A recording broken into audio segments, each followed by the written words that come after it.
What is going on, guys? It is Wrestlelamia here, back with another video. It's the first Raw of June and the WWE has less than 2 weeks to hype Backlash.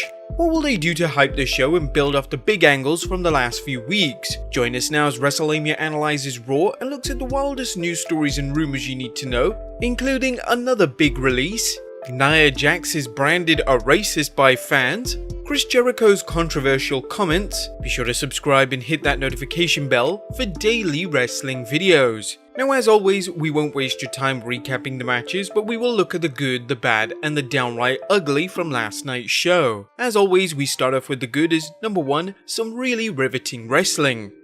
One of Raw's past problems was that it featured lengthy matches involving talented competitors that couldn't light up the ring, but have ultimately shown no sign of moving up the ladder. Grapplers like Ricochet, Humberto Carrillo and others can go, but why waste 20 minutes or more when fans know they have no chance of defeating anyone in the mid-card or higher? Not so tonight, as Seth Rollins and Aleister Black battled in a fantastic match, as did Kevin Owens and Apollo Crews, and finally Apollo Crews and Kevin Owens versus Andrade and Angel Garza. Number 2, putting talent over. It's always difficult to get excited about younger talent getting pushes due to the WWE's atrocious record of pushing said talent only to bury them with no reason. However, the pushes for Aleister Black and Apollo Crews continued last night, with Seth Rollins counting the lights for the Dutch Destroyer, and Crews getting another win over Andrade and holding his own against Kevin Owens until the, well, unexpected interference of Andrade and Garza. Number 3, Edge digs deep. While fans have criticised the WWE for extending the Edge vs Orton feud after a conclusive finish at WrestleMania 36 and overhyped it with this ridiculous greatest match of all time tag, Edge continues to raise the bar with his promos. He cut a great promo leading into WrestleMania and he's continuing to do so with Backlash, proving there's power in a well-executed promo. And speaking of which, number 4, Rey's passion, Dominic's promise. Rey Mysterio's promo damning Seth Rollins was everything you'd expect, as the luchador struggled to find a way to explain he doesn't know if he'll ever wrestle again, while acknowledging how much Rollins not only hurt him, but his entire family. The sudden appearance of Rey's son Dominic was well done, with Dominic's subtle facial expressions hinting at a great fury lying underneath him. Once Rey left, Dominic's promise of an eye for an eye furthered the storyline just enough to have fans wondering what's next for him. Number 5, evil personified. While heels can do some downright rotten things, it's difficult to think of someone as downright villainous as Seth Rollins, whose Monday Night Messiah gimmick continues to pick up steam and he continues to get more over each week as a heel. While the real test is whether he can help elevate his disciples Buddy Murphy and Austin Theory, his performance has been solid every week as a complete psychopath whose vision for Raw remains unclear but is definitely evil. Number 6, our long national nightmare is over. After weeks of holding the WWE 24/7 Championship hostage, Rob Gronkowski finally lost the belt, with R-Truth rising to the challenge of tracking down Gronk and defeating him. In hindsight, only R-Truth could have done the job and only R-Truth should have been the one to dethrone him. Of course, there was a reason that they took the title of him last night, which we'll get into later on.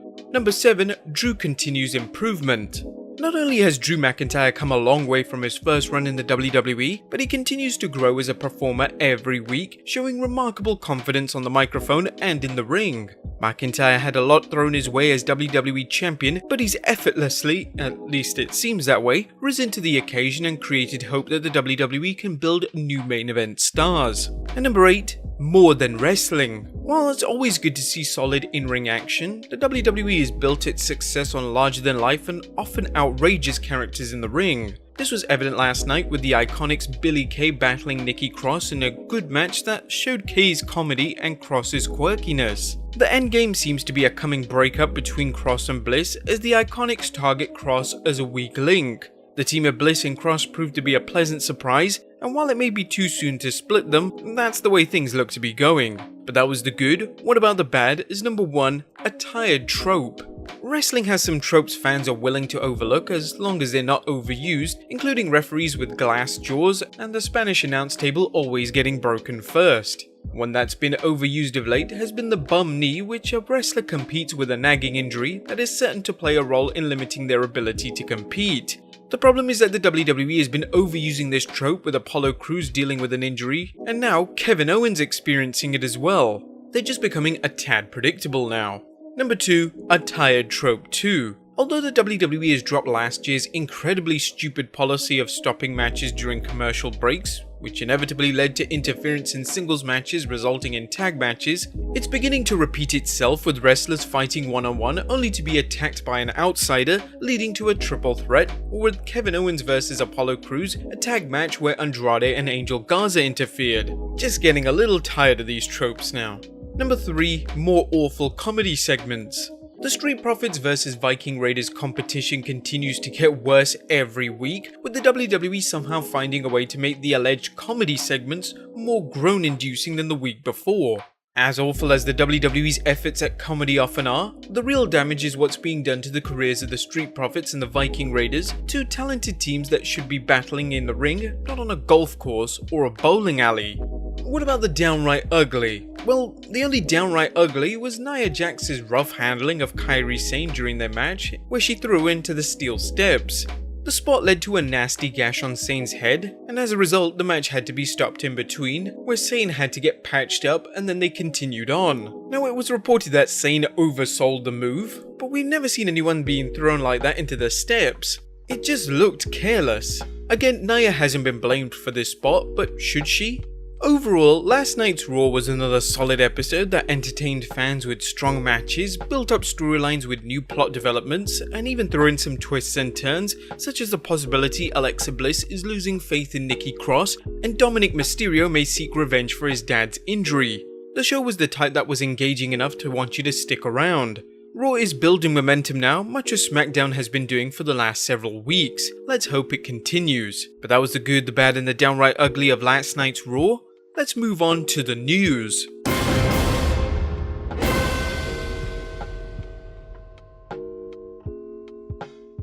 Our top story looks at Rob Gronkowski being released.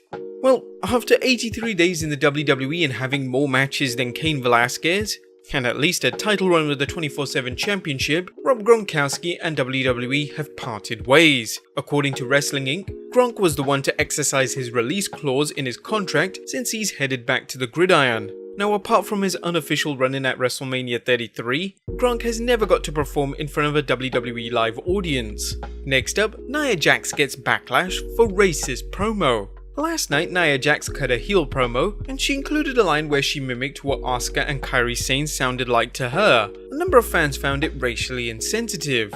Now, we can't play the clip for obvious reasons, but this was her promo. Don't believe the hype. They aren't what they say they are. The oh besties in the bright colours and the me Japanese, it's all smoke and mirrors. One fan tweeted, "So Nia JAX mocked Japanese, which is kinda racist, mocked Becky Lynch being pregnant, said she got the title handed to Asuka, playing victim, and this is a match where Kairi gets busted wide open. I miss anything?" Some saw it as shades of Jinder Mahal's promo when he was in a feud against Shinsuke Nakamura. Some were quick to defend Nia JAX, saying she's playing a character, she's not disrespecting the culture, she's disrespecting Asuka. One person, not the whole culture, while they are out here cyberbullying her and calling her names, while you have rest in peace Hana Kimura in your name. Talk about a hypocrite. Now, if any of you saw the promo, what did you guys think? Let us know in the comments down below. Next up, Chris Jericho's comments draw fan backlash. Like many people on social media, wrestlers have commented on the George Floyd case and the protests that followed. According to a story at Bleeding Cool, Jericho posted, "It's not white versus black, it's everyone versus racists 1 million. In a response, a fan commented hashtag Black Lives Matter, and in a response, Jericho wrote hashtag All Lives Matter. Jericho seemed not to come to the same conclusion as fellow wrestling star Randy Orton, who recently tweeted in response to the hashtag he had once used himself. All lives do matter, but the point I was trying to make is that I finally realized that until Black Lives Matter, they can't.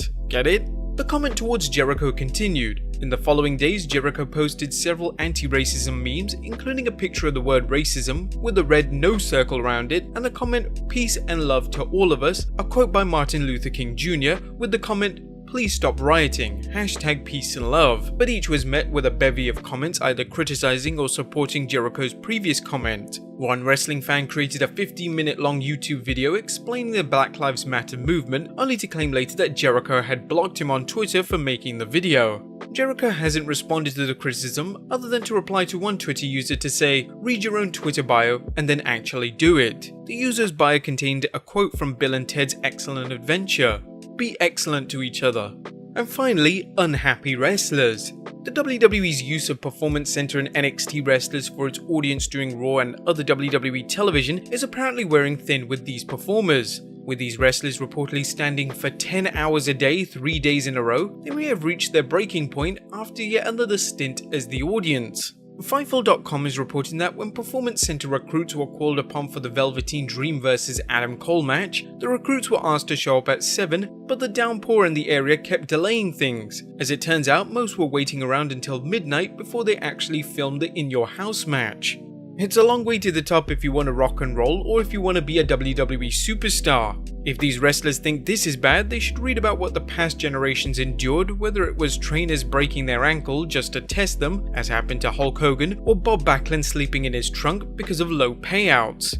But there you have it guys, the good, the bad and the downright ugly from the first June edition of Raw, as well as the wildest news stories and rumors you need to know. Be sure to leave your comments down below, subscribe if you haven't already, follow us on Instagram and Twitter, and I'll see you next time with some more wrestling content.